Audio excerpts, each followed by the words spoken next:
Saw it. I feel like that's good enough. Yeah. Yeah. I don't remember. We were doing whatever you say we were. Yep. Sitting on a dock on the bay. Sounds totally reasonable, my guy. I super don't remember any of that because it's been a minute. Yeah, I was remember just- that, but I thought it was even farther back. But I guess not. Just, I am playing pot, correct? Yes. Okay. For argument's sake, everybody is like, because there was a drop in time, I guess. Everybody is fully rested, so I can't remember the status of our characters, whether or not we had spell slots used or what. I don't seem to have anything marked, and my hit points seem to be written as max. So I'm I just feel going like to the people weren't that challenging, so we didn't have to use much. No, they were like 0 level people. Just a bunch of cantrips. Just ran into that thing with my leg. So when I have a bruise here, remind me. So yeah, I'm good with that. Yeah, because I think we were debating and we took a rest because we weren't trying to get into trouble. Yeah, we took a rest. I think we doubled back, took a rest to prepare for what you guys thought was going to be a big encounter, which turned out to be just people running from you. Right. So, Okay. but now it seems like people that are prepared to engage you as you would like are on their way. But I will send a picture here in the. What do we usually do this in the Fools, or do we have a D&D group? I don't. Wherever you send it's fine. Oh, excuse me. Jeez. That was wildly unnecessary. Yeah, I'm not a And fan of phone. this weather change. Like, can't breathe out of one nostril now. And it was Yeah. almost 70 today. Yeah. But hey, bonus points. I get to work from home for a while. Do you want to do that? No. Okay. Then not a bonus. I mean, everybody else thinks it's a bonus because our building is currently under construction. So Yeah. we are legally and not allowed to be in the building. Anyway, back to D&D. So that's where we're at. Looking at Yep. this drawing, there is two lines descending to the bottom of the paper. That was the tunnel you came out of, and then there's a little line there with an X on it. That was the boardwalk you guys are walking on. I believe the angled lines coming out where your line of sight from when you were in the tunnel. There's water everywhere to the left of these three ships, and land to the right of that dock. You guys are currently on the nearest boat, I think, because there are a bunch of cages and there's people shouting to help them get out of the ship. Everybody hears the alarm coming or sounding, and they're desperate to escape. I believe we tried some picking of locks to limited success. That sounds about right. I believe it was Patch and Oliver down there trying to pick locks. That sounds about right. Okay. Roll me a perception check. And as this isn't combat, I don't know if you have your shield handy, your picking locks, but I don't really give a crap if you apply the bonus. Because I think your shield is all about perception, right? It is 24. 24. Yeah, you definitely hear a soft voice coming from the back of these things, and you see an elderly man, kind of trying to get your attention. He seems a little confused, but he's waving his hand out of the cage, and he has sort of, it looks like some kind of shackle around his wrist, and he's shouting for you to just pick this, just pick this.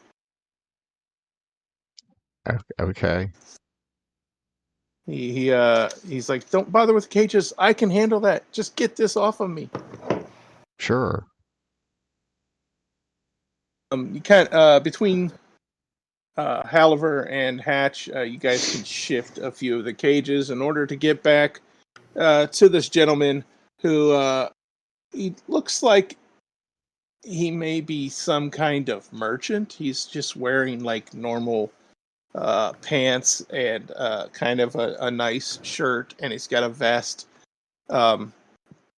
He doesn't seem to be adorned with anything. Of course, he's in a cage, so they probably took a lot of his shit away from him.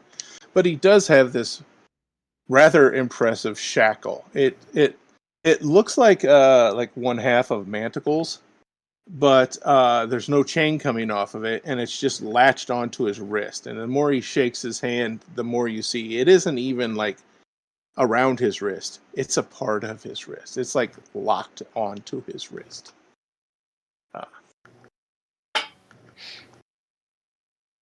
But if you'd like to inspect it, to give it a look-see, Sure. I'll allow that, and Halliver will gladly assist you. Okay. While you do that, go ahead, make a roll and mark it. I'm going to check in with the other two who are up on the deck. How are you guys reacting to what sounds like the whole city coming alive to your presence? Pot and Aloysius. I'm going to probably say, seems par for the course. Par for the course. Okay. I'm not surprised. This may as well happen. I mean, this is how we may as well. Yeah, this is how we do things. Yeah. Yeah. Yeah. I feel like you'll get tired of tracking townspeople before we get tired of killing them. True. That is definitely probably true for this case. Wow. Dark. You on paper. You don't see anybody. The people that were on the dock that remained after your encounter have fled. Anyone you guys didn't beat down ran away. Really? But for the most part, it's just you guys. And I don't remember offhand if you guys managed to free anyone from the cages, but I gotta think you did some people. Because sure. they were like human trafficking kind of thing. Just a bunch of people, and a few of them, after releasing them, just disappeared. Oh. Like they you let them out of the cage. They ran up onto the dock, and they mumbled something and just were gone. This would seem weird if you weren't fully aware of where you are. You are in a virtual dungeon.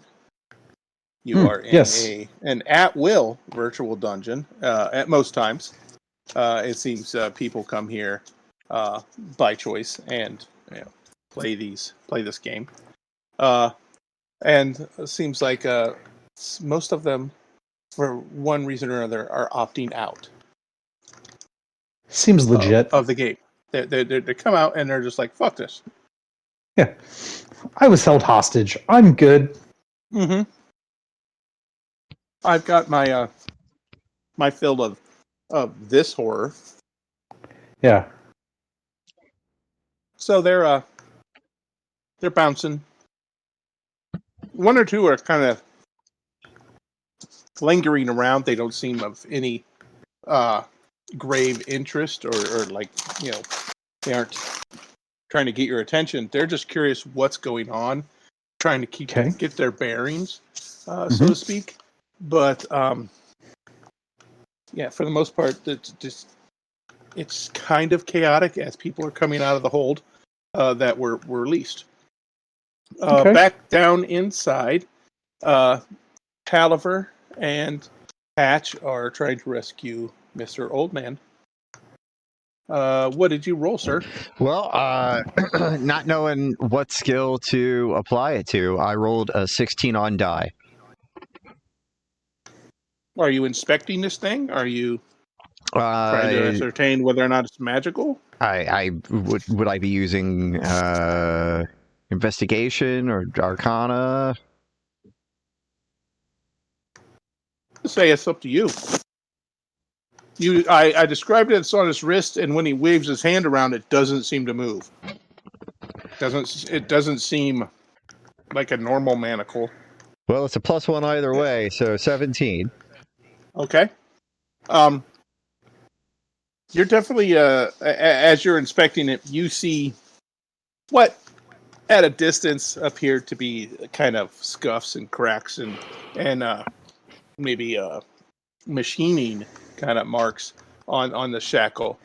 Upon a closer examination, there seem to be some kind of runes. He shakes it at you and he goes, "There's a combination.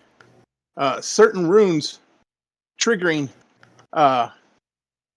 releases it, and he touches it, and as his finger just gets near it, a shock comes out and jolts him. He's like, "But I can't do anything to it." Curious. You wouldn't happen to know the combination, would you? I've always found a lot of luck with the number 3. Okay. You look at the manacle, there is not a number 3 on it. Or I didn't imagine there was going to be. No. I do know it's a sequence of 4. Because when it was put on me, he tapped it 4 times. I was kind of out of it, so I didn't really see which things he tapped. But I'm pretty sure it involved this one. It may have been the first one. Or the last. Probably the last. That's So it gives you a clue. That's very helpful. That the last rune in the 4-rune sequence could be the one he indicated. On the manacle, there are 8 runes.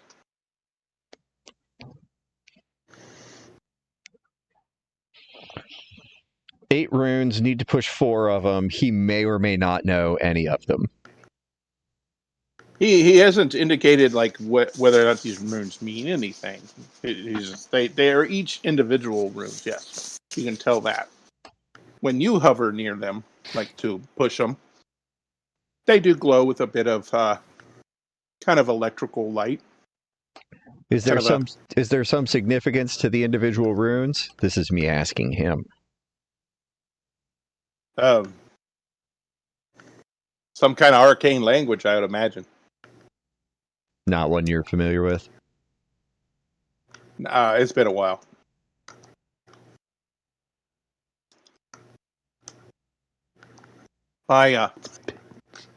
You can forget a language? Okay. If it's not something you speak or write often, yeah. Yeah, I mean, it was probably just a series of references instead of like a full. Yeah, Sure. it's not a wasn't spoken language. conversing It is in runes. It's like speaking in elemental symbols. It is a magical language to enact certain magical principles. He goes, my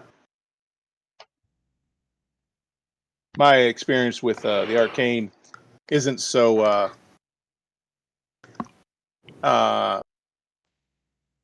natural. I studied a long time, but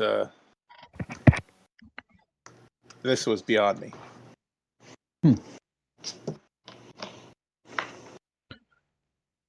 So, say 1 through 8.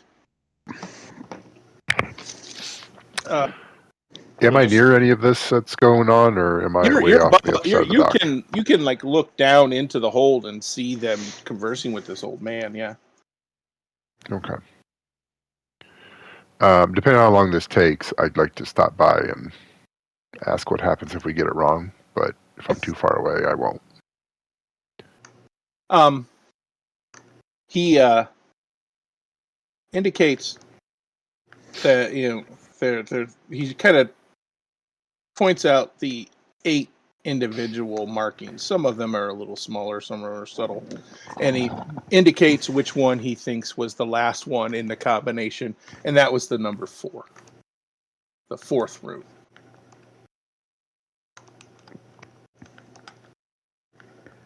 So 3 guesses, or at the end.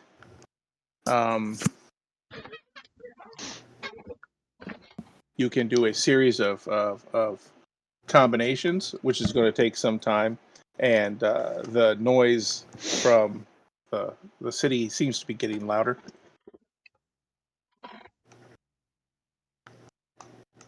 So time might be short. Were there people on all the boats, or do we not know that yet? You haven't been on any of the other boats?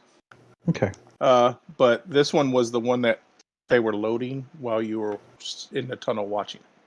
Yeah.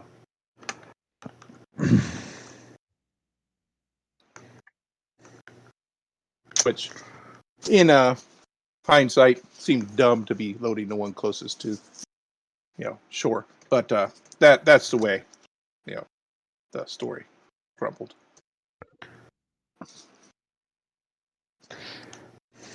So,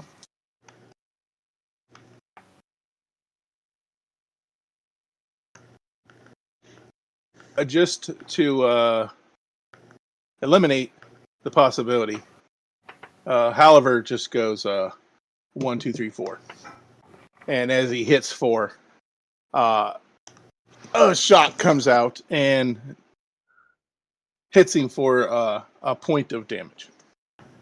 It's Halliver or the what? old man? Halliver, me. Okay. He's like, ow! Well, if that happens every time you get it wrong, maybe we need to keep track. So he pulls out that book that his dad gave him and opens it up like he's going to take notes, and then suddenly remembers that every once in a while, when you open that, or once per day, or however it worked, you open that book and it's a random scroll. Oh. I believe it was a random 1st or 2nd level scroll. So I will figure out what that was. It was a random spell once per day. I do remember that part. It was a random bard spell. I will just roll.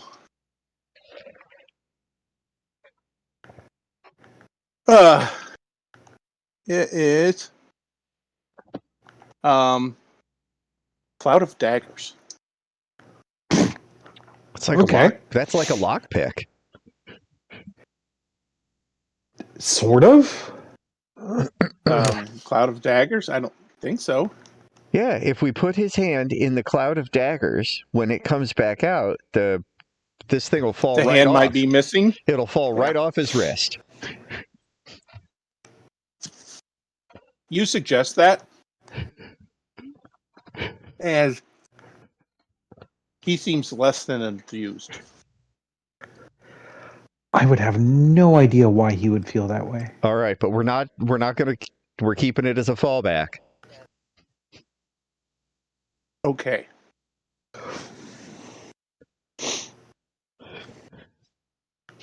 That's now the benchmark that we have to do better than. Okay. Sure.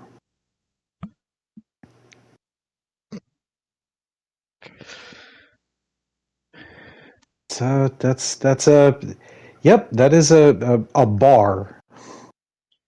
Yeah.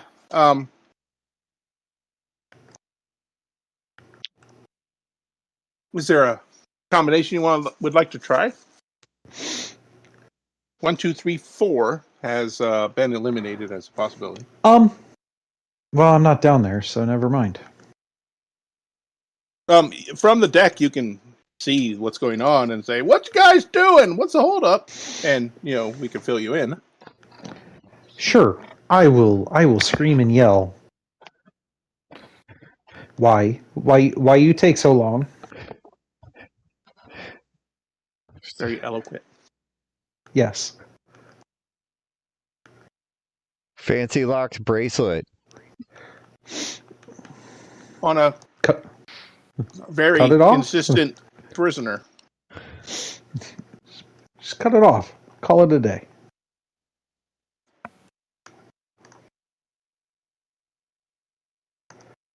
He looks at that pot and says, "He's not the locksmith, is he?" That's a big negative on that one. Oh, good. And I guess technically that's me. And I suggested. And however, I mean, And I suggested very nearly the exact same thing. yeah. Well, I mean, there's other ways we could cut it off. Couldn't we cut the chain? There's no chain. There's no chain. It's just a cuff around his one wrist. He is still locked in a cage. Attached to what? Nothing. It's attached to him. What's attaching it to him? The cuff is. His arm? Right, but if it's a cuff that's not attached to anything, why do we care? It appears to be inhibiting his abilities in some capacity. Yeah, but we don't know if these are good abilities, so we can get him out of the cage and leave him. I was under the impression that this was a bracelet that was keeping him inside. No, it's keeping him from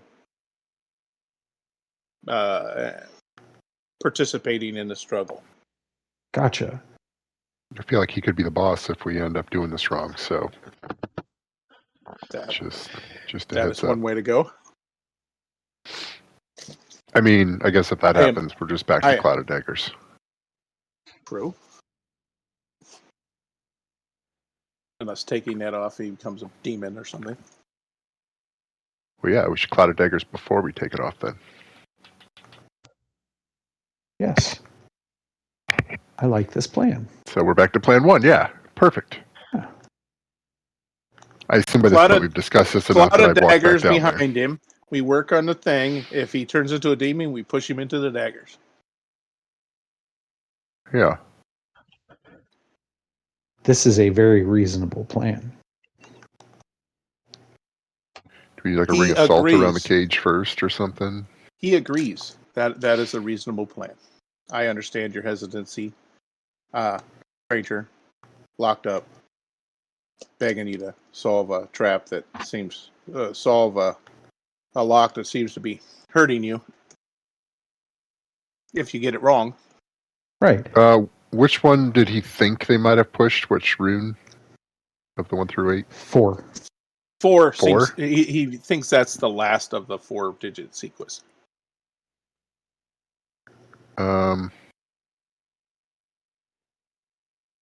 I'm gonna try 6741. You take a damage Okay. because it didn't end with 4. Well, That was the he one clue we wasn't had. sure that it was 4. Oh, Yeah, but he okay. was very unsure about it. I don't know if there was another thing after that. I get you. Yeah. It zaps you for a point of damage.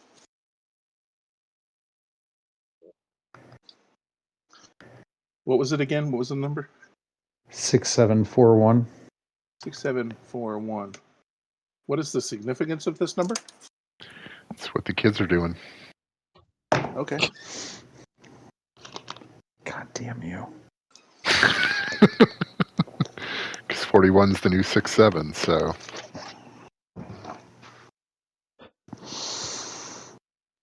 I want to die now. We can cloud of daggers. You know, We've got And it on jump into it standby. ourselves. We've got it on standby. yeah. Let's try 4444. You're doing that. Yeah. You get zapped with a point of damage. Okay. Electrical damage. Zap. Okay.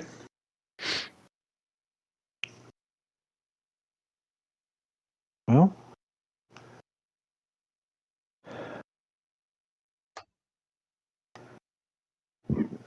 Cool. He knows nothing else about this. He doesn't think it was any of the numbers were repeated. Okay.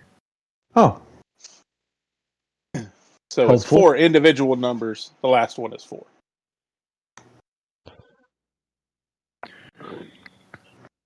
$6824.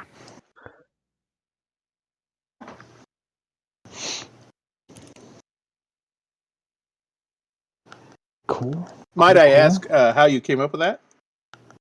Well, I'm ending on 4, and I'm taking the even numbers, and I'm just going in order. You get zapped, but it doesn't seem to do any damage. Okay. As the runes that you touched fade, you noticed that the 8 and the 4 lingered longest. All right. We got an 8 and a 4 4 here. If the 4 is the last the one, 4 was 8's the last. somewhere. 8 was the second number. Ooh. And Okay. 50% here, repeat. so. 2864. What did you say? 2864.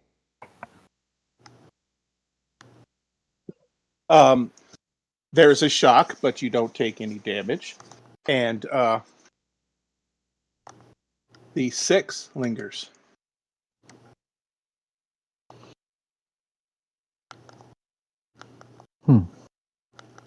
Well, we tried. Okay, so it can't be a 2 and it can't be a 1 because we started with a 1 on the 1, 2, 3, 4. And it didn't give me any. Yeah. So that leaves us with 5 and 7. I think so, yeah. Those are the only numbers you haven't used at all. We'll try you've both used, of those because I think we can take more when you shots. type 5, 5864 seems to click. And there is a pulse of electrical energy, and the shackle, kind of in a seam that you did not see before, unlocks. And the elderly man is like, "Hallelujah!" And pulls his hand back into the cage, kind of rubs his wrist a bit, kind of cracks his knuckles, and whispers some bullshit, and wraps the bars of the cage with his knuckles, and all of the cages unlock. Oh, yeah. We found the boss all right. No, That is exactly what we were going to do. no, Like he Nothing just like did. He just did it nothing like exactly the way we were going to. it's handy having spell specializations. Knock was always one of my favorites. he crawls out and he kind of stands up. He seems taller than he was when he was in the cage. You seem to think he was like kind of this little guy, like 5'8" or so. But when he stands up, he's a bit over 6 foot. He's like 6'4". Good Lord, is he Does he have pointy Gandalf? ears? He's kind of tall and slender, and as he stands up, as he comes out of here, he seems to gain a bit of his youth. His hair doesn't change. It's still kind of a wispy blonde, kind of thinning. But as he stands up, his kind of mangy beard and mustache kind of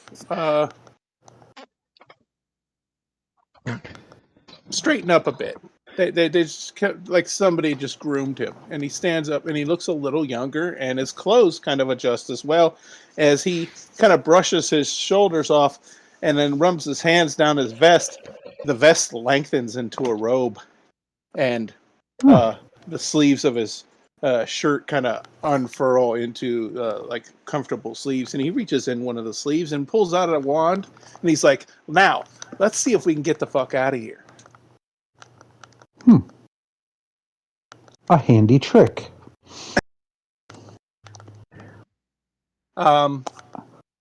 If we can, though, Master Wizard, what might we call you? I didn't think of a name, damn it. I really didn't think you'd free him. We can just call him Grand Wizard and move on. Yeah, Grand Wizard. You didn't Jesus think we would Christ. free him? What? Huh. I didn't what? You didn't think we would free him? No, Dylan's in the group. I thought you'd kill him. Huh. Well, killing him was always an option. Even, as he was getting taller, if you had paused longer, I would have clouded daggered him. Wow. Wow. Yeah, I didn't like where that was heading. I know this gentleman. I know his play style. Wow. Okay. He's like, You were thinking it too. he goes through all that metamorphosis. He kind of comes into his image. His attire returns to what you assume is his preferred state, and his body kind of, as he got taller, now he's kind of like settling down. He was 6'4", now he's about 5'11". His body just kind of like morphed into the shape it's supposed to be. Like, I don't know. He's having fun, but Of course he is. he kind of sways a bit, and he kind of lays his hand on the corner of one of the cages, like, "Whew, that takes a bit out of you." He looks to Halliver and Hatch, and then on to Potts and Al, and I was like, I do thank you for freeing me and trusting me. I do understand the hesitation, but I, in all honesty, I am a prisoner here. I just wanted to get out, but I've been in this instance too long, and I think it's time for all of us to leave. As he says that, a horn trumpets in the din, like over your heads outside the ship. On the dock, you hear a kind of a, I don't know, a trumpet sounding, and a sound of many voices raised in like kind of a battle cry kind of answer to that call.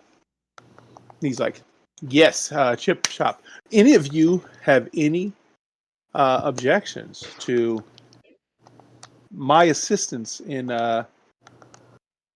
perhaps getting us all the fuck out of here?" No, I'm probably pretty good with that. He reaches into his right sleeve and pulls out a tome, a small, a little bigger than a diary, thicker, kind of some ragged pages, kind of sitting oddly inside of it. And he flips it open and he ruffles through and he goes, I only have a bit of magic left, but I think one of them might get us out of here. Oh, okay. Is everyone comfortable with this ship? Yeah, this ship is fine. Is there a Excellent. reason why it wouldn't be fine? Well, I would say we have our pick, but since we're on this one, Is there one you'd prefer?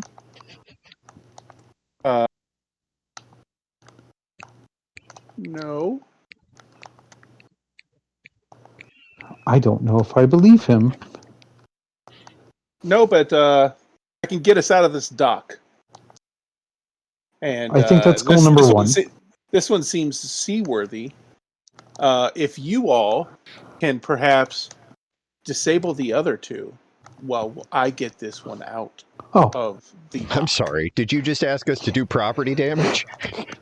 Yes, but very important. Try not to leave the ship. Oh, deal. Okay. He rushes up and he's like, "Come on!" As he goes up the set of stairs before he gets to the main deck, and he's like, "These cannons are live. I know they fired them before when we were brought here. I've been on the ship for a while. If you fire them, they could do damage, or once we're high enough, if you just push them out, they may just go through the hull of the other ships." I'm sorry. You said high enough? As you make that question, he rounds up to the top of the steps and he's on the main deck, and he mumbles some arcane crap and then just waves his hands out and he casts animate object on the ship. Actually, I know he said not to leave the ship, but since I have the power of flight, I have an idea. You were talking about gunpowder and the like, and cannons and such. Could I possibly go over to the other ships that are, per your own description, effectively empty? Start some shit and run away. Absolutely. As long as you can catch up. Because as he casts that, the ship lurches. Everybody on deck kind of like grabs something to hold on, or you lose your feet. It lifts up out of the water about 6 feet. You guys look over the edge and you see the water dripping. Like, what the fuck? And it makes a quick bank because this spell only lasts so long. He's got to get out of the bank. Makes a quick bank and kind of clips the one mast of the nearest ship and just kind of snaps it. The lead mast of that ship just kind of cracks underneath the weight of this ship flying by. And he kind of leaps over those ships, gets a little closer to water because, I don't know, the ship's heavy. And he starts heading out towards the dock. All the while, Hatch does a paratrooper off the side with a barrel of gunpowder under your arm. Essentially. Okay. Where would you like to set this?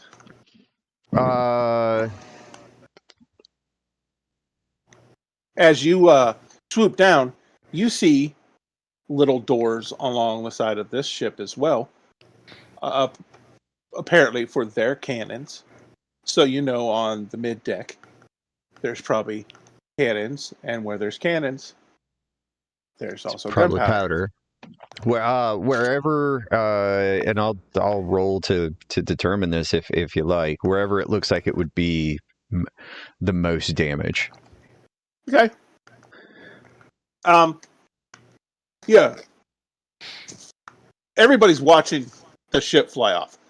The little owl guy is pretty much old news right now.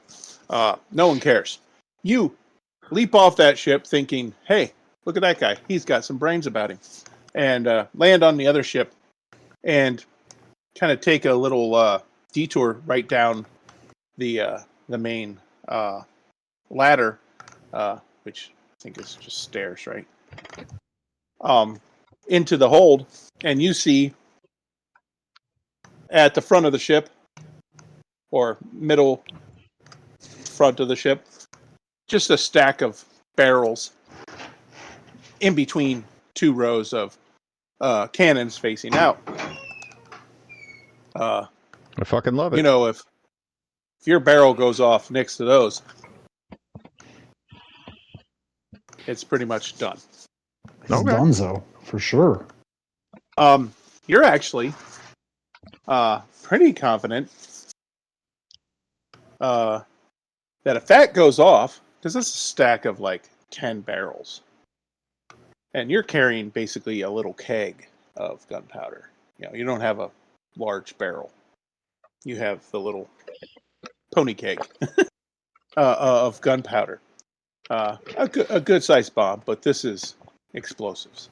If that goes off, it'll ruin this ship, but it'll probably damage the other ship as well. If not, just catch it on fire. I'll take it. All right. Yeah. Set your fuse. Do you have? I mean, up to this point, we have a number of instances where we use flour explosives, but this would be the actual, maybe the first time we've actually used real explosives for explosive purposes. Yeah. I don't have a skill for that. I think that's what they call growth, sir. We're graduating from household wares to actual demolition tools. I think just a straight intelligence check, or maybe survival, being your survival. Like, how Okay. can I safely do this kind of thing? Okay. Yeah. Okay. That's going to be a 9.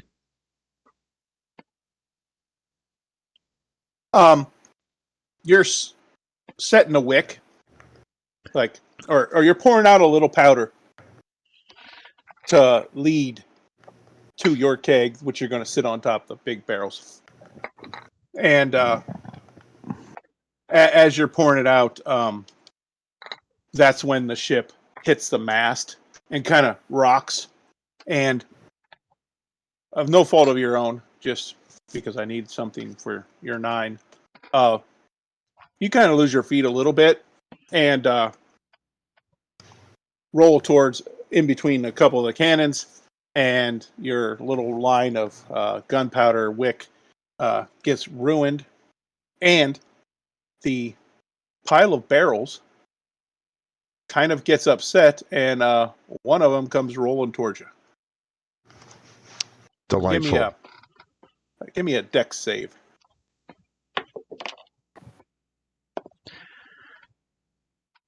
That is going to be 16. Plenty. Yeah, you get out of the way. It rolls, and then it kind of rolls back, and it wasn't like desperately coming at you. It's just like, oh shit, that's heavy, and coming at me, little bird guy.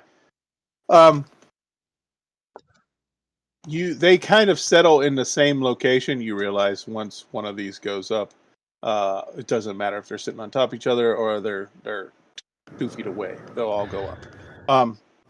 But your line of gunpowder that would have led to the ladder to get the fuck out to the pile is severely shortened at its run over, and you're going to have to be much closer when you light the wick. So the difficulty on your dex to basically light and run, it will be higher.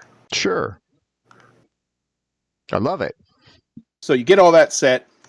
Yeah, you're confident. Yeah, time's wasting. I mean, everything's moving up fast. You can hear the ship scraping along the stuff up there, and you're like, okay, oh, what the fuck's happening? You think it might be coming down on top of you. You light your wick, pull out a flint and steel, just do a little spark, and the black powder ignites, and it starts racing towards your barrel, which is open and ready to pop. And you got about 12 feet from where you're standing to the ladder just to get to fresh air. So give me a deck save. You have like a 40-foot movement, right? When you're flying. I've got a 30. Okay.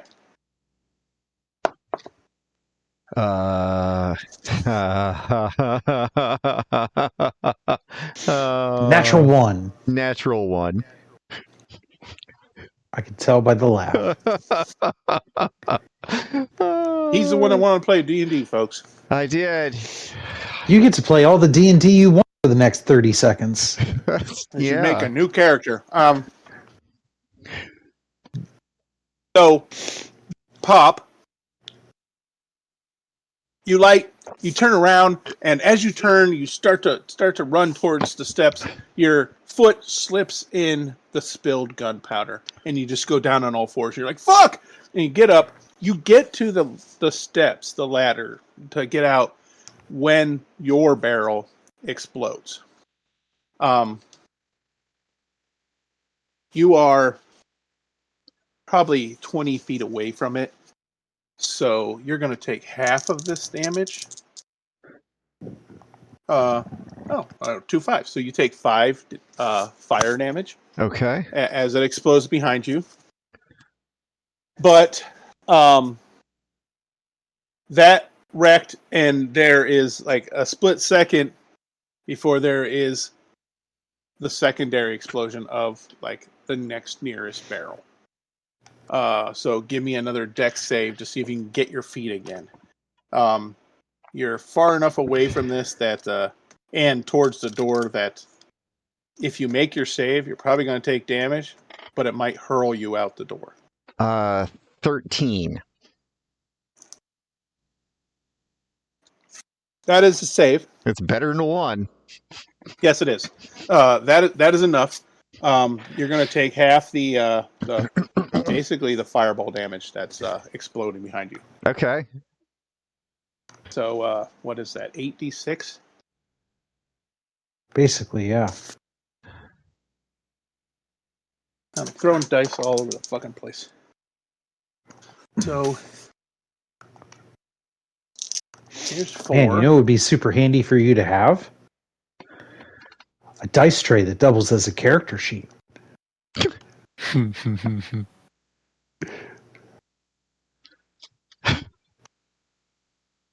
So half of 31.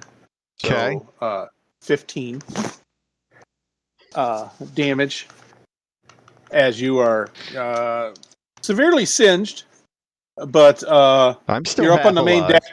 Your main deck, yeah, that scene from one of the Pirates of the Caribbean when the ships explode and the guy's just like calmly descending the stairs. Mm-hmm. You're not calmly climbing the stairs. You're running frantically, diving towards the edge, maybe trying to get flight. You dive towards the edge where your boat was because you know it's clear over there, or your choice. But the deck just starts erupting.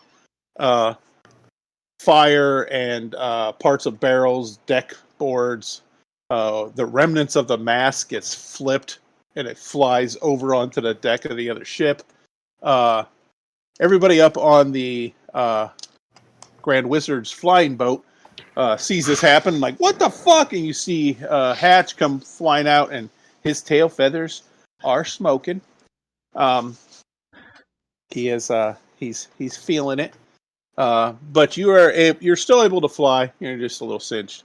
Get out. Half dead. These are Better than bad mostly rolls. dead. These are bad rolls. Yeah. Yeah, that very well could have killed me. Mm-hmm. Explosion. It is what it is. I knew what I was getting into. you knew the fireball was coming, so Yeah. you had not advantage. Basically, the DC was going to be lower. So, yeah, the DC was 13, so no problem. You get out, and the ship is moving pretty quick. It is huge. Has 80 hit points. Armor class 10. Doesn't say how fast it moves.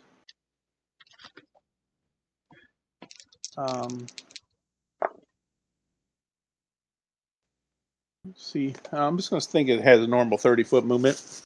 The other ships are crippled. As you jump off the side of the deck, swoop, kind of gain some altitude, kind of look around, find your ship leaving, and start making your way that way. You turn your head to the dock as a whole platoon of looks like hastily woken militiamen. They all seem to have matching-ish leather breastplates that are kind of thrown over their shoulders, and they have a shield and kind of a pike. But beneath that, they're dressed in all manner of garb. Some have like aprons sticking out from underneath that breastplate. Some are, some actually have armor that looks more put together, maybe professional soldiers, but mostly it looks like a city kind of militia. And a few kind of haul back with spears, and they're throwing them at the boat, which they're falling way short. You can take a sort of direct line or a safe line to try to stay out of their line of fire to try to make it back to the ship. I would attempt the safe line, and at first opportunity, I did have a spell to cast. Sure. Fire away. Daggers. Second level cure wounds. Sure. That's That's frugal. Yeah, that's a good idea. and that'll get me back 14. It's a good plan. Can I see what is going on with him from the deck, or no? I'd imagine wherever you decided to be On the deck. on the deck. How are you? You were just going to let him take care of the other ships, or did you have a plan to sabotage them as well? I was now that we are like as this boat ran into the mast of the other one. Yeah, It could be said, obviously, damage is being done. I don't need to help, but I was more interested in the idea of shoving a cannon overboard to damage something. Sure. That is kind of my brand of chaos right there. Kind of shove it out the little window and wait till you're right above the other ship. Yeah. So maybe the second ship that didn't blow up, maybe just has a bit of fire on its deck and a mast laying across the bow. Yep. Yeah. Give me excuse me. Give me a strength check as you try to put your ass into it, push this thing overboard. You can do it. You're strong. I am. I'm actually pretty strong. So strong. But not today. That's a 9. Okay. We'll talk about your hernia later. Plus 3, and I get a 9.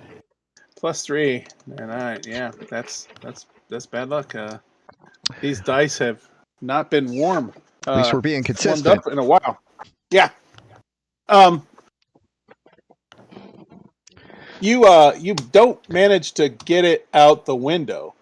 You get it up to the window, and it's kind of hanging, and it's heavier than you thought. You push it, and when it tips out the window, the back kind of bulbous end of it sort of hitches on the windowsill, and the weight Okay. is mostly out the window.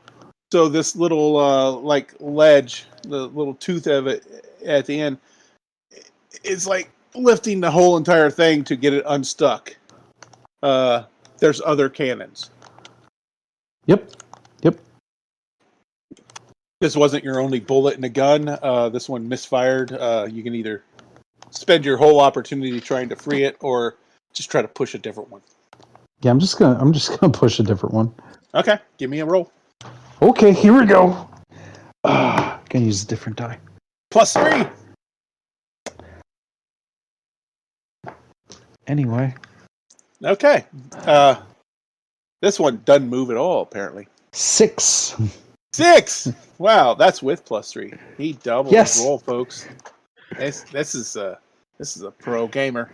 Yes, it is. Dylan, did you Ooh. have any designs on public damage? Are there sales out or anything on there? Are they? The sails are kind of tied up because it's in dock. They're not really loosed. The one that the mast fell over, part of the sail came loose and is laying, with the mast on the other ship. So half part of their deck is covered, but that sail is quickly catching fire with the falling debris that is lit. Falling on it, so it's kind of acting as kindling on the second ship, or third ship, as it were. But there is plenty of, it's a wooden ship. There's plenty of things to catch fire if that was what you had your heart set on. Yeah, I'm just looking to see what I have.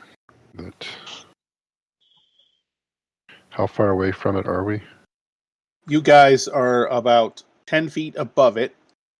Oh, okay. Of course, that's the bottom of the ship is 10 feet above it. You, being the height of the actual ship, you're probably 30 feet above its deck. So well within range of anything you would want to loose at it.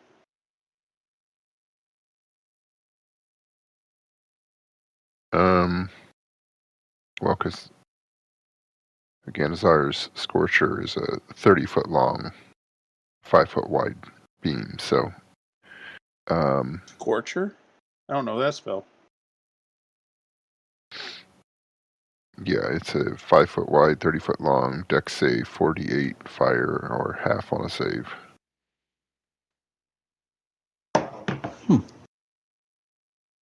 Yeah, I don't know that one. I know like Scorching Ray, but I don't know Scorcher. No, it's like again Azar's Scorcher or something. Oh, okay. But it has a limited range. Yeah, it's 30 foot long. You may be able to hit like the length of that boat's mast, or the bar that goes across that has the coiled sails. You may be able to hit that because that's more like straight out from you, not down to its deck. I could probably just Eldritch Blast onto the mast and try and destroy it. There is visible rigging, like wooden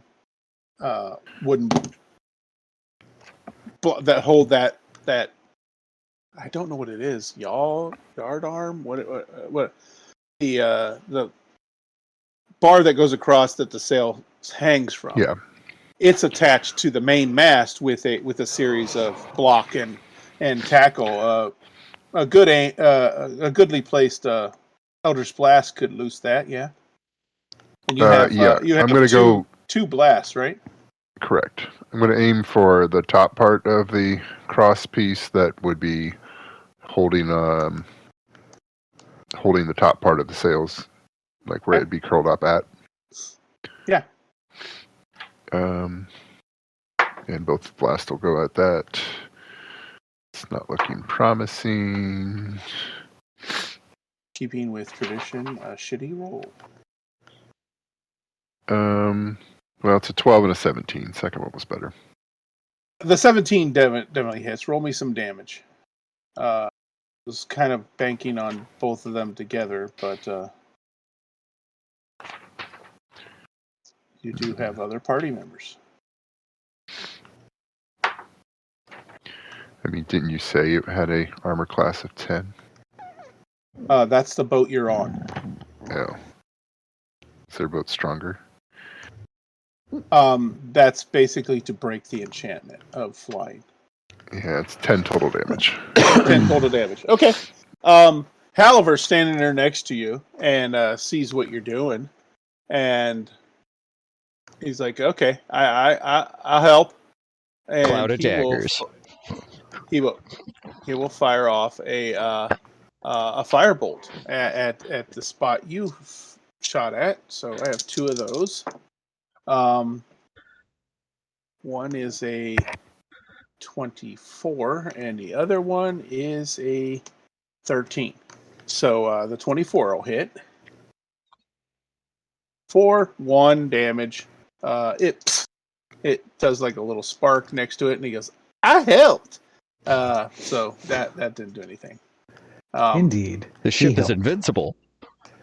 That one seems to be, but it is going to take a good bit of effort to free it. It may still be seaworthy if they can put the fire out and clear the mast off of it, and maybe shore up the damage that Dylan did to that part. But it's not going to be chasing you guys anytime soon, as you guys clear that boat and kind of head towards the bay. This spell only lasts a minute. So as you guys are observing your handiwork with the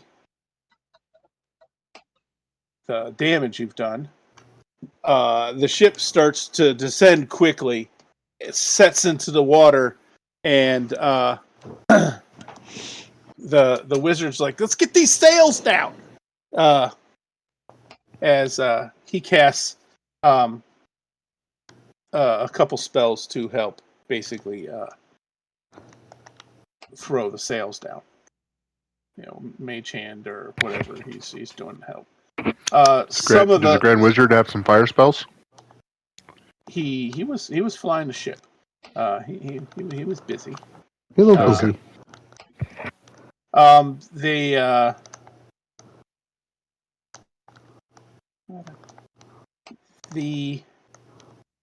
When he cast the arcane lock release, freed everybody in the thing.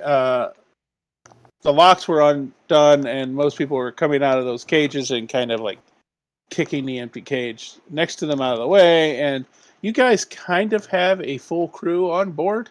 There's probably 20 other people. As they come up on deck to kind of see what's happening, and the ship settles down and is kind of moving a bit slow out into the bay. But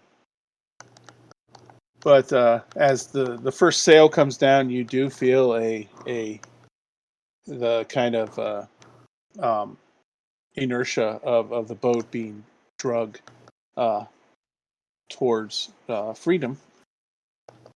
But I'd say of the 20 people that come to the main deck to witness, about half of them, like you had observed prior, Pot, decide to opt out. Yep, makes sense. I don't blame them. They decide that their adventure is done, and they peace out. Whatever was keeping them here seems, whatever enchantment, whatever limitation was keeping them here seems to have expired once they left the cage, but curiosity kept them on site. Sure. With that curiosity sated, they're most willing to just duck out. Sure. Can't say I blame them at all. Through the work of the remaining people, the wizard, and I assume you folk, the mainsail and the two mainsails of the ship. It's not a huge ship, and then that forward triangle that kind of helps steer the ship in the front are all unfurled, tightened off, and one of the people from below starts to they take the helm and they start barking orders, speaking in very simplistic layman's terms, telling everybody what he needs them to do and how to do it. He apparently has some kind of knowledge of sailing ships, which none of us possess, to my knowledge. No one is a sailor, correct? Correct. I believe my Correct. background is noble. I may have been on a sailing ship, but I was not driving. And I think 3 of us have the background of Peasant or Urchin? criminal? Urchin. Urchin? Yeah. Yeah. I think my character's the noble's son, right? And you guys are just my we're your poor friends. poor friends, yeah. Hey, I'm a prince. Keep telling yourself that, Al. No, I'm only telling him that. I know. You're telling the wizard that? No, I'm telling you that.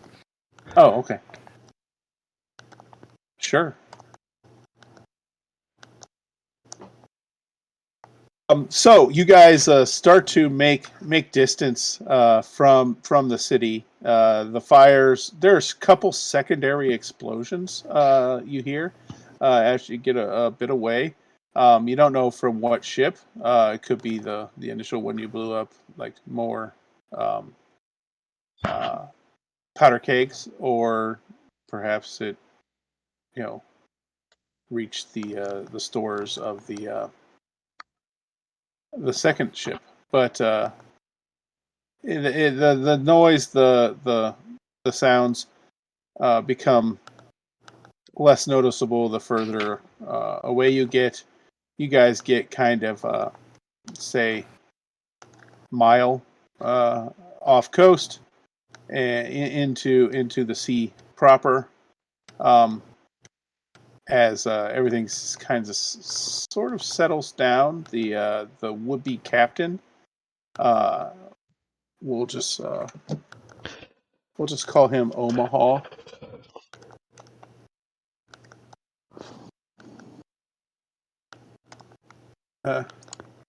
Omaha? Yeah, that's the first word that came to my mind. He's calling an audible. Yeah, Indeed. Omaha is taken kind of for all intents and purposes command of the ship. He asks where we want to go. I'm not sure even what body of water we're on, but I'm going to follow the setting sun, which he points to the direction you guys are headed, which he is guessing is west. And the instruments that he has up there by the helm reassures that is westerly. Okay. But where that'll take, don't know, because again, this is a make-believe place. Because any listeners would know, hopefully, that we are still inside AZMODENDAK'S Halls of Madness. This is just another adventure, be it gone kind of haywire. Kind of? Yeah, I mean, I don't think most of them go according to plan. No. Most of them go awry.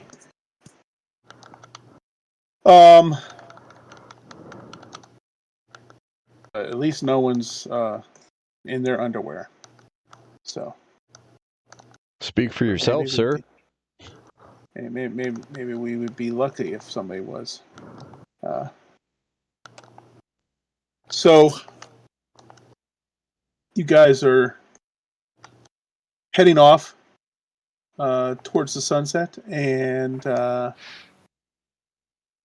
getting to know everybody. What's going on? Well, the people that remain are just kind of curious what's going on and how this can be resolved. They are concerned about how long it's been. They sort of hit everybody up for like information, like when did you come here? How long have I been in here? It seems like forever. You learn that most of the people that were in those cages seems your best guess, knowing when you guys entered the dungeon. They may have been in here for months. Huh. And speaking to all of the people that are still remain on the ship with you, it is clear that the Grand Wizard and half of the remaining 10 prisoners are some sort of player. They know they're in the dungeon. The other ones, when you reference AZMODENDAK'S or anything, have no idea what you're talking about. Omaha, for all he knows, this is real. Does time work the same outside the dungeon? Like, has it been months outside No. the dungeon as well? It's not 1-to-1. No, you can spend months in here, and it'll only be a day outside. But you know, when they said they entered, and when you said they entered, there was months between. Okay. Going off of that then. Okay. Yeah, you're going off. I know you can rent the world, rooms that are time different, but I didn't know if they all going were. off real world dates. You know that the start of their adventure was months before yours. Which could be years in here. Yeah. Easily. That sounds fun. I don't know. It sounds like some kind of like Torture? I was thinking, like the equivalent of some kind of extended dream state or like a coma kind of thing. You're just in here. No one knows if you're okay. But they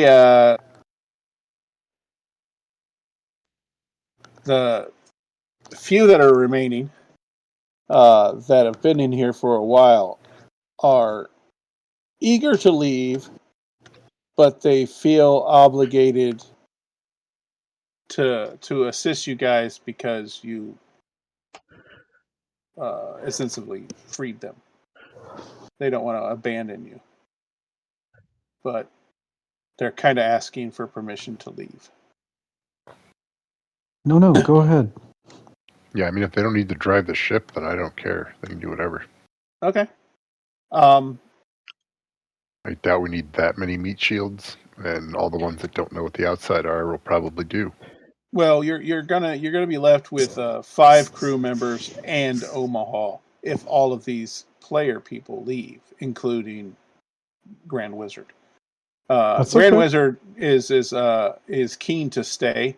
He has he says there is something he needs to recover before he leaves. and he's not entirely sure where to recover from, but he can't leave without it. And the of the five, they all thank you and make a conscious effort to leave. They want to leave the dungeon, and all but one of them succeeds. They are able to basically what you witnessed before, just them. Okay, I'm done, and opting out. But the last one, who in your conversation you learn may have been here the longest, can't seem to get it to trigger, get the okay, I want to go home kind of instinct to respond. They become a little bit not distraught, but little worried about the state of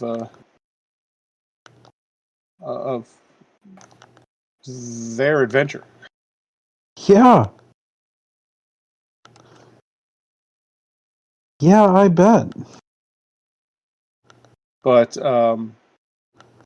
it seems to bring to mind that this was never anything you guys could do either. You can't just bug out. The only time you've had any contact with the outside world was when Carlos or Palaver's dad showed up with birthday presents and a cake. That's true. That's the last time you didn't know there was a eject button. You've kind of been stuck going from room to room from the beginning. Holy shit.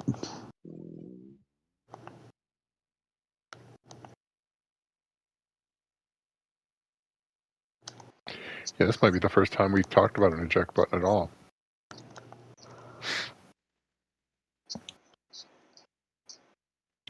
Yeah. I mean, you know the real world's out there, and at some level, they are conscious of you in here. You know, the people running the dungeon know that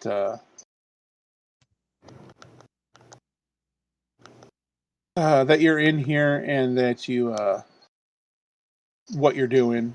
They can see you, or they can track you, or at least you hope they can to some sort. Whether or not this is true, it's a lot of assumptions. Ray inspiring hope. At least you hope. There's a lot of trust put in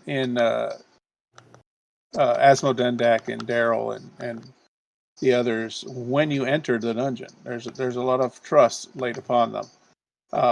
Maybe even more so for our party here, being that the appearances we are showing outwardly in the dungeon are not actually our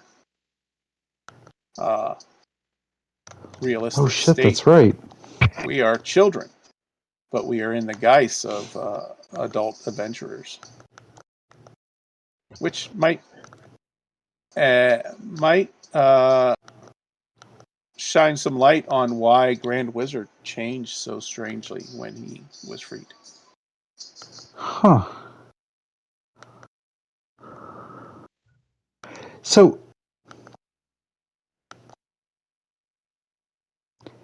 the changes that we went through, those were purely cosmetic changes.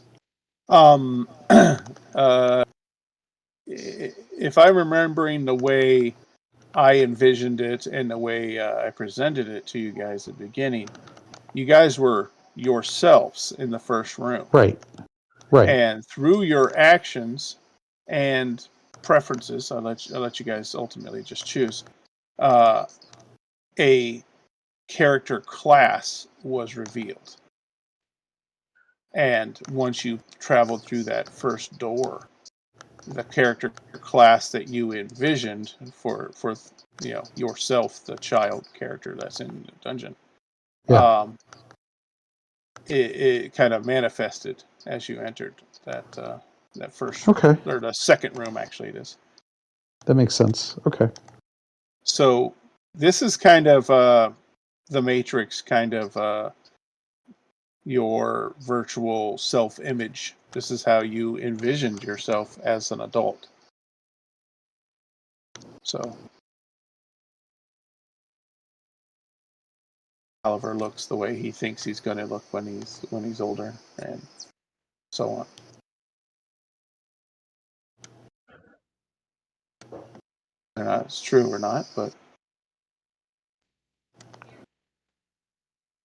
yeah, you guys are in a birthday party, and it's kind of gone longer than expected. And as the hours turn into the evening, and that evening stretches into the middle of the night, and your ship is still headed in the same direction. He's got a lantern. He's got his compass. Omaha seems to have it going on. It gives you guys a bit of time to reflect on what exactly are you doing here. Celebrating our buddy's birthday. That's what we're doing here. Yeah, for the rest of our lives. Yeah. Well, in the one adventure you fought some orcs. In the one adventure you were in a room of doors. Started off in a hall of mirrors with a bunch of weird shit on the ground. This last gate you went through dropped you in the water. Mm-hmm. All your shit was gone. You were eventually able to reclaim that, but it seems very strange. This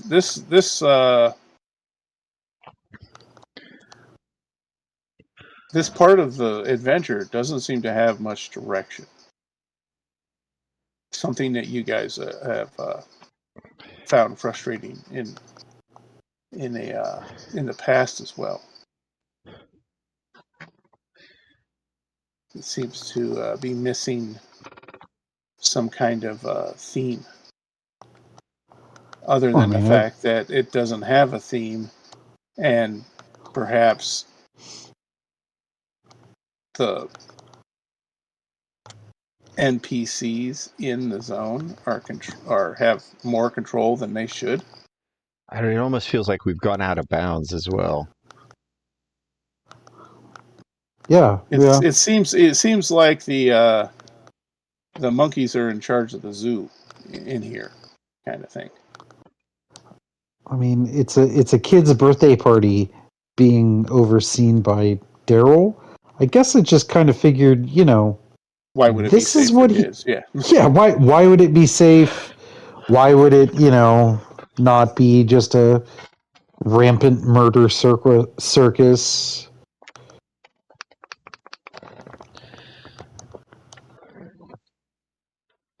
Yeah, it seems to be a little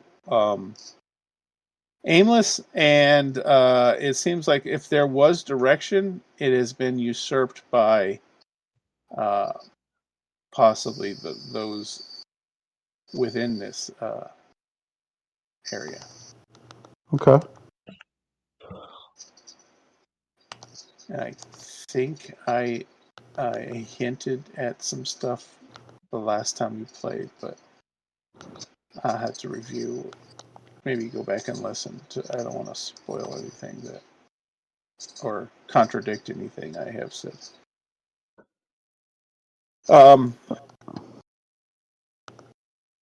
There has been hints, I know, at someone in charge. Yes. That there's someone that people within here answer to. And some people have hinted that they know about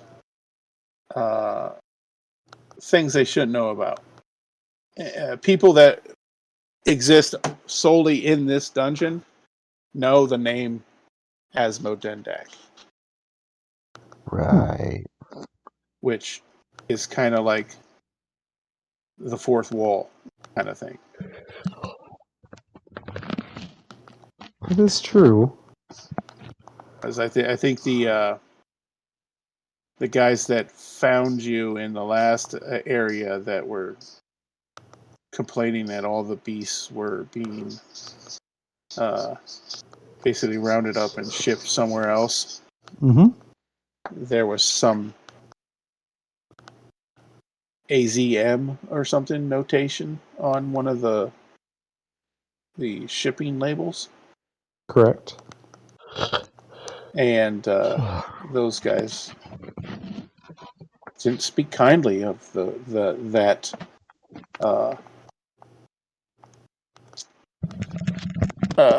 that person. If they know it's a person or just that entity, the idea of that governing body, they don't like it. That did seem to chap them a little. Yeah, that's it it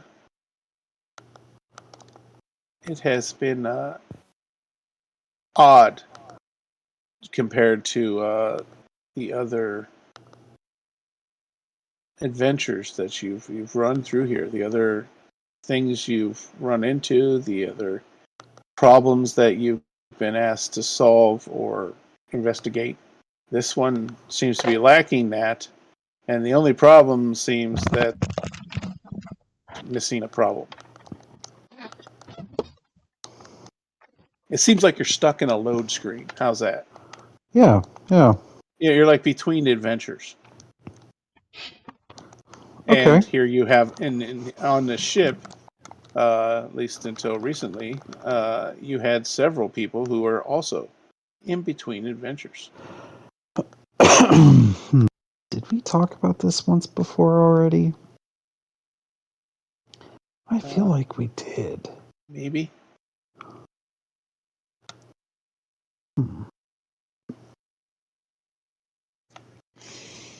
Hard to say. But It's okay. But the voyage you're sailing seems to start to stretch into day 2. There is no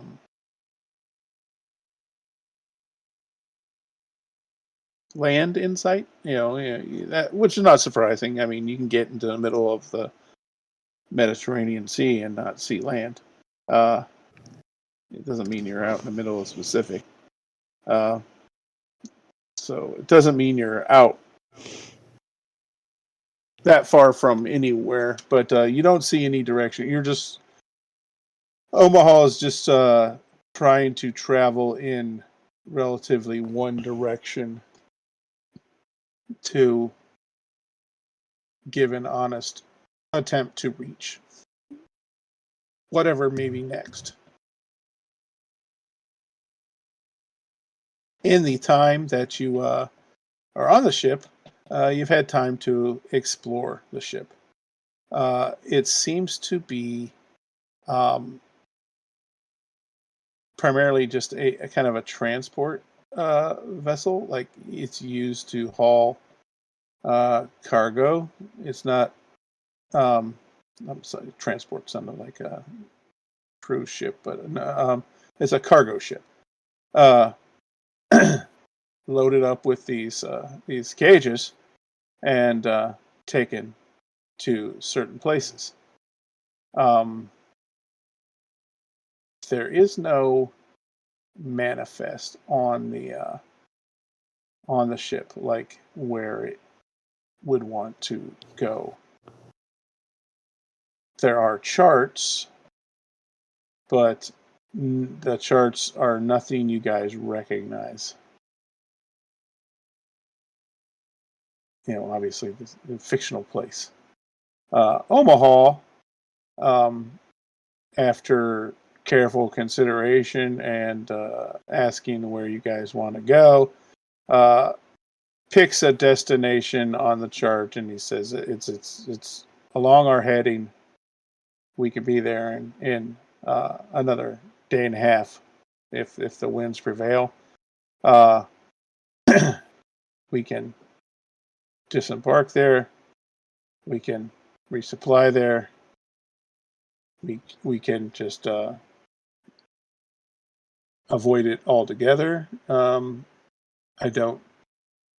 He doesn't really know what kind of society governs this location, so he doesn't know if us showing up in the ship would be adversarial or if it would be welcome. Both of those options seem like bad options to him. Adversarial means they don't like slavers or they don't like traffickers, and maybe it's either competition or against, their morals. But it seems like we'd be going on a lot of faith to roll in there too fast, not knowing how we'd be received.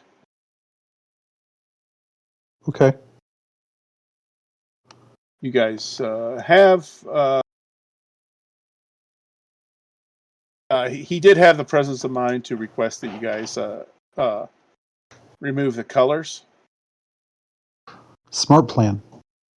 And just hang up a... you guys found a bit of cloth, and he just wrote kind of a benign symbol. It's just like a fish on a white field, just a black like silhouette of a marlin kind of thing.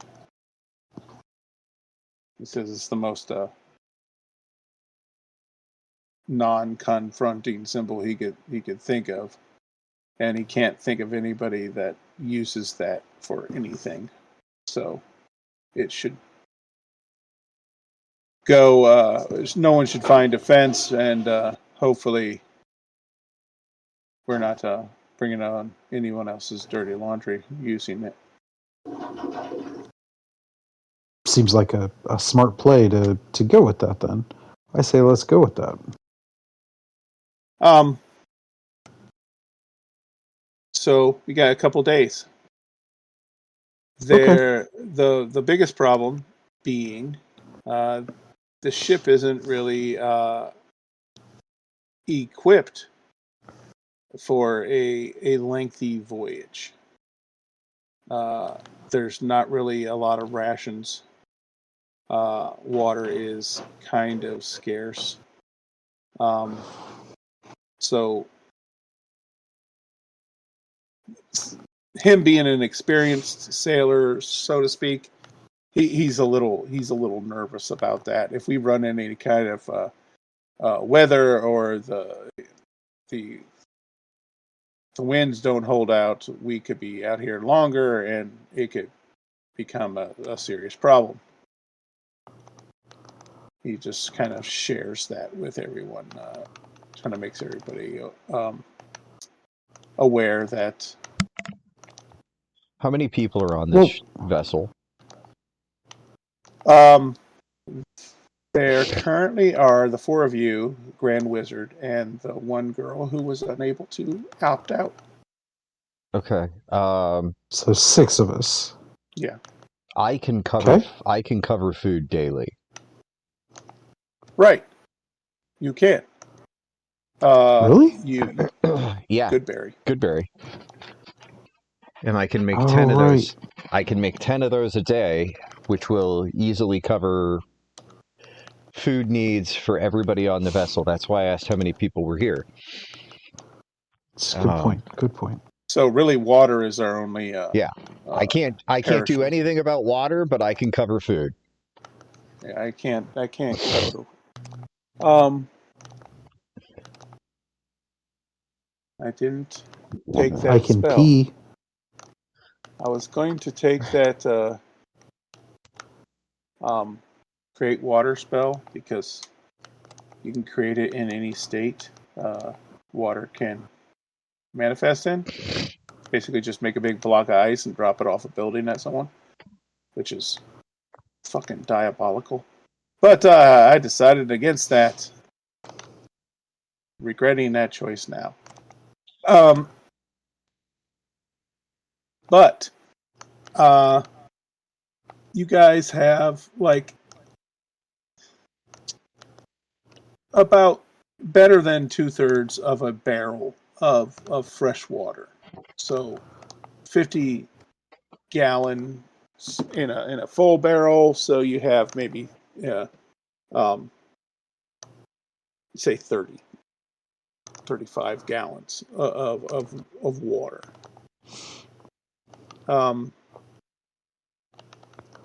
That should be plenty for 6 people for a few days. There's enough. You guys can fish or eat. There's some steel rations on the ship. You know, just like dried stuff that's shelf stable kind of things.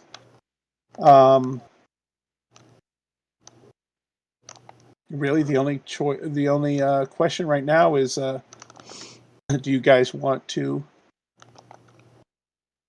brave this harbor town? What's old boy think? Old boy, which old boy? Well, not the girl, but what's the guy think? Grand Wizard? Yeah. He's keen on whatever you guys want to do. He's not imposing. He really doesn't have a direction. He knows his work here in this adventure isn't finished, but he doesn't necessarily know the direction he's supposed to be going. He seems to have. You ask him about his past, any kind of conversation you have with him. He seems at times really confused, and at times really sure of himself. So it's he's a riddle wrapped in an enigma. Okay. He doesn't really want to divulge a lot. He won't even tell you what he's hoping to find. But your best bet is he's at least an ally. And from what he's shown you so far, he's vastly outlevels you guys. Well, that's not hard. No, well, you guys are 5th level, and he casts a 5th level spell. So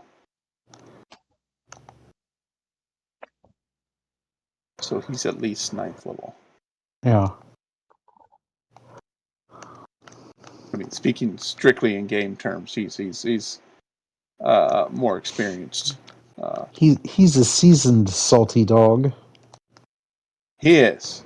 He doesn't know about this salty stuff, but he's been around the block. or through a few dungeons.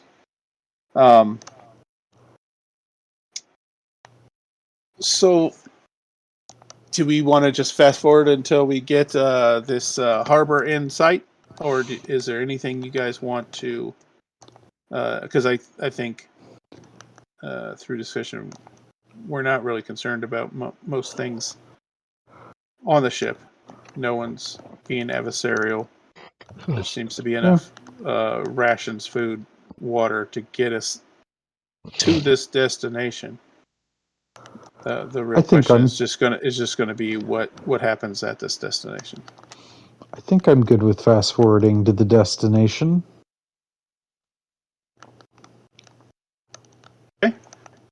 You guys spend a couple nights, 2 nights, and you're into the third day when on the near distant horizon you see the signs of land, and he points out on the chart that the land we see there is actually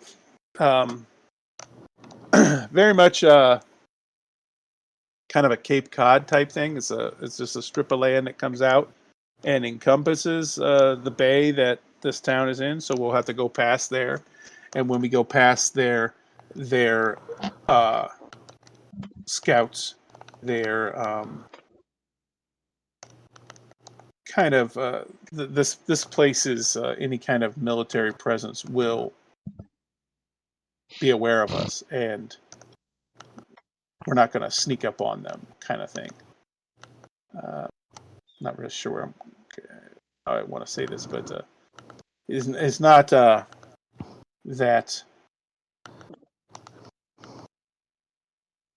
we're going to be attacked, but this it's not going to be any secret. We're on our way. By the time we cross that path, it's going to take us a while to get into their harbor, and if they recognize the ship beyond our colors,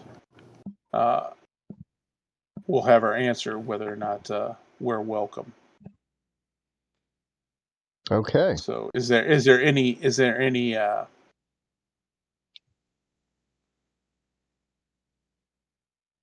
anything in advance you guys want to, like, orders we want to lay ahead? Like, if this happens, we're gonna go this route. If they do this, we're gonna surrender. If we're not gonna be taken alive, kind of thing. What do we think? I I mean, think as we get based on close, the multiple different ways they could react to us.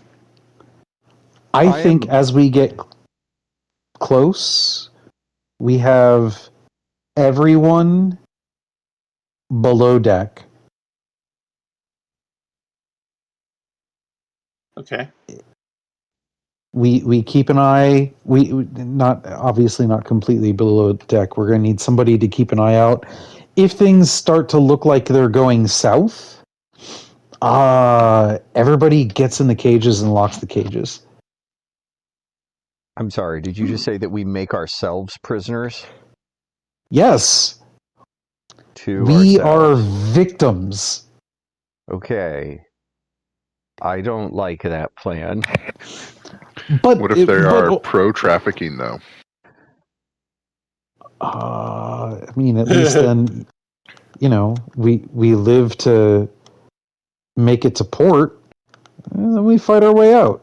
Omaha has never been to this town. He just knows, according to the charts, it's a rather large town, a kind of a midpoint about crossing this. This is a rather large island. I wouldn't say Ireland size.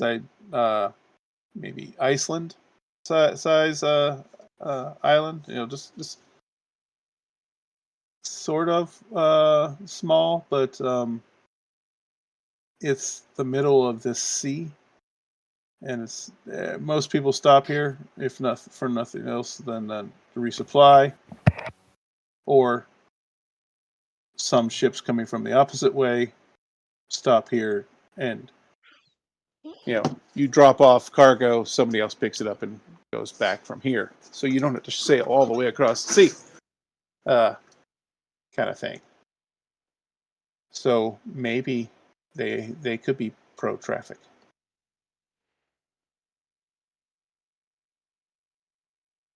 Maybe. But I think Omaha's more fisherman than sailing man.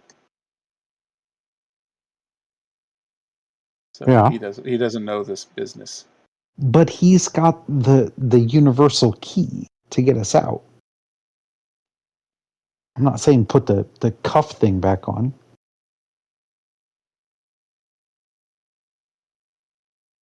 We do know the combination. We do. Yes. I'm not super keen about getting locked in a cage. Neither am I. We Okay, don't fine. really, and I just gesture to Halliver's garb. We don't really look like sailing folk either. Correct. We look far more convincing as the cargo in this situation than anything else. Well, we could always say we were cargo, and we opted out of that, and the previous owners, they're swimming back home, as far as we know. I mean, that's an option. But if they are pro traffic, wouldn't that put us in their crosshairs? I think there's one thing that all people that are pro traffic prefer above everything else, and that's profit. Okay. That's the whole reason they're in it. What do we have of value? Basically, I think it's just the ship. Rudimentary knowledge of Probably. explosives. Indeed. Rudimentary knowledge of explosives it is. And a can-do attitude. And a whole cloud of daggers. It's a cumulus cloud of daggers, yeah. And one owlin perfect for plucking. Hey. Yeah. Hey now. What? And a lizard folk with no pants on. That's right. Pooh Bearing it nonstop.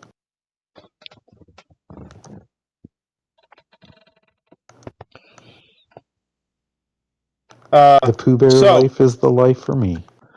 As you guys, as the ship nears the peninsula and is making its wide berth of it, I'm sure there's rocks and whatnot to be avoided, and you guys, using the rather detailed chart and spelling out instructions as clear and as or in layman's terms to everyone to make sure that we can get it done. Shares exactly what we need to do, and we kind of take a wide berth around what could have been navigated a lot more deftly, but we get by, and we are still close enough that we can see on the on the peninsula there are several structures, towers, lighthouses, lookout kind of structures that are signaling to us, kind of like who goes there kind of thing, kind of signaling. Just Omaha, like I said, he's a fisherman. He's definitely smaller waters, but he's familiar with this enough to know that basically they're just kind of asking who we are and what is our destination. Apparently, there are several ports within the city. There's like the large merchant commercial port. There is the travelers port. There is a place to unload cargo and be loaded with cargo, vice versa. All these different professional places, and they're kind of doing the flashing light Morse code kind of communication back and forth, asking what is the nature of our visit.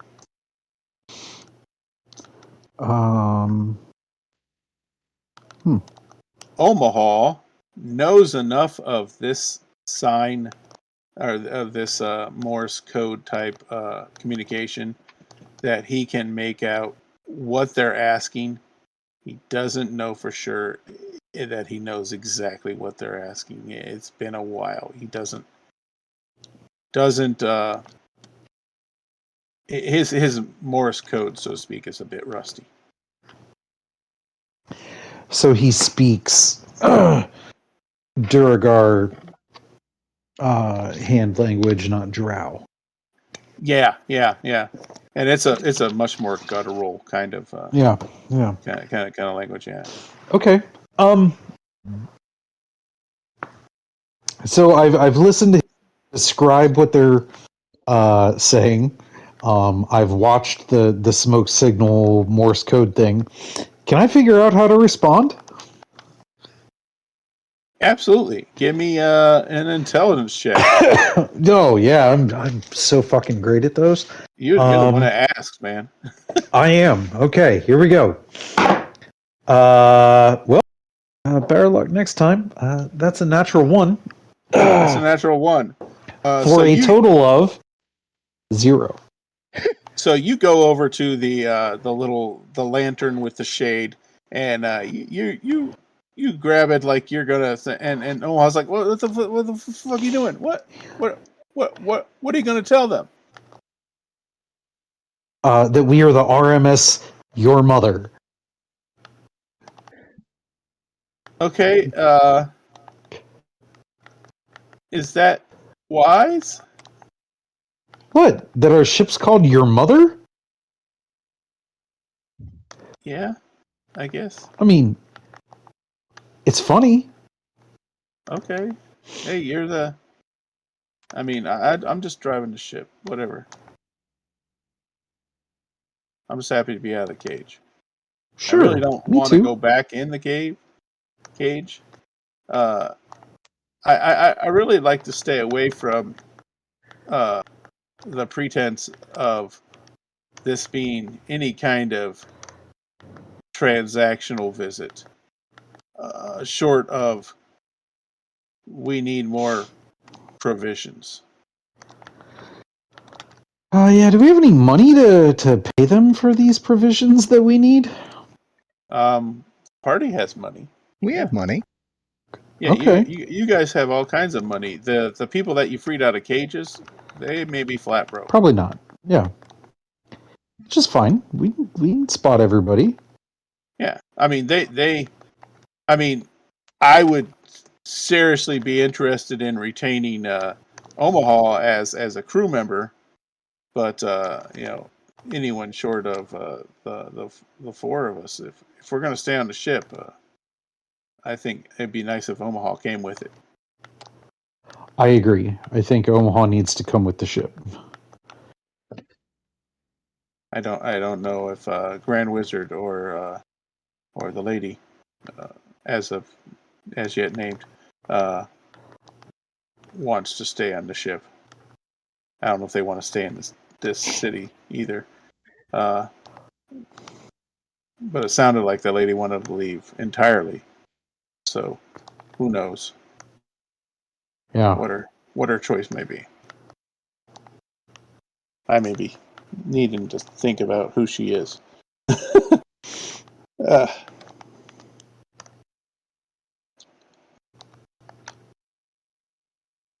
so I say, Omaha speaking. I say we just play this off as we're here to restock and Cool. move on, which should get us a general docking pass. We don't need to go into any kind of shipping, kind of dock. We just need come ashore, buy provisions, bring them back, leave. Cool. It give you guys enough time to maybe get your feet on some solid ground for a minute, because after a few days, I assume some of us might not be doing that great. A lengthy sea voyage isn't always the best medicine. But a chance to kind of check this town out, see what it is about. Yeah. Cool. Not that we necessarily want to stay, but we kind of information is never a bad thing to possess. Oh, So it is that time. I need to handle my animals. sure. So Omaha gets to signaling his mirror that we are looking for resupply, and we can break there.